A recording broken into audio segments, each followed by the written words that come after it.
کس طرح کی جکڑ بندیاں جو ہے معاشی دجالی جو نظام ہے دنیا کا معاشی،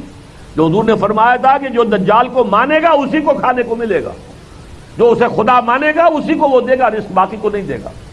وہ نظام جو ہے آج ہم اس کے شکنجے میں کسے جا چکے ہیں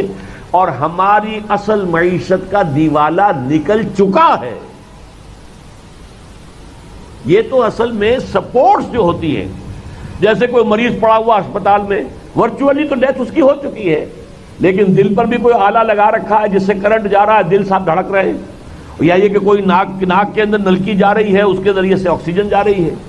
کہیں یہ جو ہے وین کے اندر لگا رکھا ہے، اس سے کوئی گلوکوز جا رہا ہے، تو یہ سپورٹ، لائف سپورٹس کہلاتی ہے۔ یہ حقیقت میں وہ آدمی اپنے بل پر زندہ نہیں ہے، وہ ان سپورٹس کی بنا پر زندہ ہے۔ ہم اگر اس وقت زندہ ہیں تو یہ لائف سپورٹس، ان کی نئی قسط آئے تو ہمارا دھندا چلے،